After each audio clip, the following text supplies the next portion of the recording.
So hey besties, come cook with me, and today we are making pot roast. Now when it comes to cooking, I feel like there's a lot of things I cook good and there is some things that I do phenomenal. Now when it comes to a pot roast, baby, ain't nobody messing with me with a pot roast.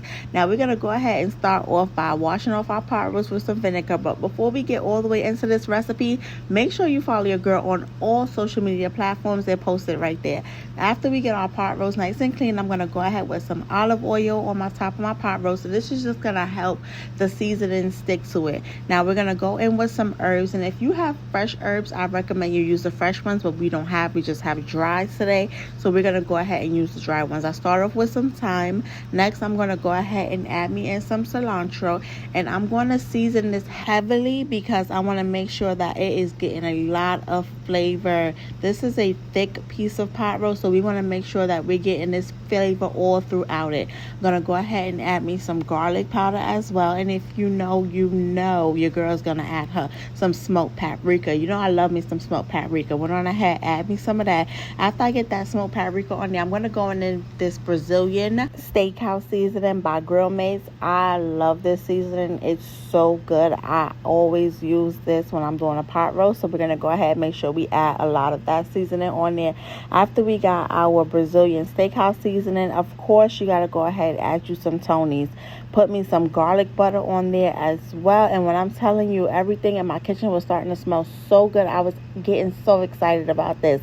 Of course I'm gonna add me some roasted chipotle garlic sauce on this, and if y'all don't have this Grill Mates collect in your cabinet, walk but don't run to your local supermarket and make sure you pick you up some of that. Gonna go ahead and get my onion powder, because y'all know I was gonna add my onion powder. If you add garlic powder, you have to have onion powder. You have to have both. I feel like you do. After that, I'm gonna go ahead and give everything a good mix because I got everything nice and seasoned. Now if you have time, you can marinate it, but I'm making this for dinner tonight, so we did not have time to marinate. We're gonna go right into the cooking process. That's why I wanted to make sure I added a good amount of seasoning. Gonna go ahead and get a nice sear on both sides of your meat. You want to get you a non-stick pan, put a little bit of olive oil in there and put it down there on a high heat and make sure it gets a sear. Once it gets a sear on that side, we're gonna go ahead and flip it over and get a sear on the other side, and this is just gonna lock in all of those flavors and all of those seasonings that we put inside of our meat. Now we're gonna go ahead and get it in a pan, add you some chicken broth and put it in the oven. While our pot roast is in the oven, I went on ahead and started working on my veggies, and for our veggies we're gonna have some potatoes, some carrots. I also decided to throw some fresh garlic in there, and I would have added some onions, but we was all out of onions.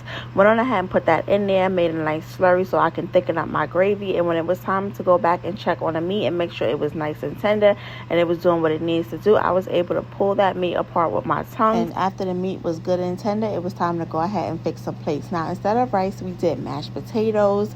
I went on ahead and got a good scoop of those potatoes that we made with our pot roast, a good scoop of those carrots that we made, got some of that gravy on there, and now it was time to go ahead and add some of that pot roast. Now I know exactly what y'all thinking. Y'all probably thinking like, girl, why you using a spoon that got holes in it? Because the spoon that didn't have the holes in it, I don't know, it went on the walk with the spatula and it never came back. Ask some man of them kids. We just making it work.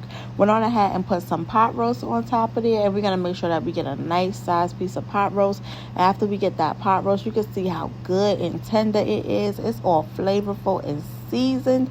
I was so excited about this. I couldn't wait to eat. Went on ahead and poured a little bit of that gravy on top of it, and when I tell you, this is definitely a 10 out of 10. Highly recommend. Your family is going to be coming back for seconds for this. Now, this is something that you got to make on a day where you have time. This is not one of those quick and easy meals that's going to take 2 or 3 seconds. No, this is an all-day process. You have to make this when you are at home and you have plenty of time and you have nothing to do. This is a low and slow, set it and forget it kind of meal. Now, dinner is served and we are about to go eat. Bye, besties.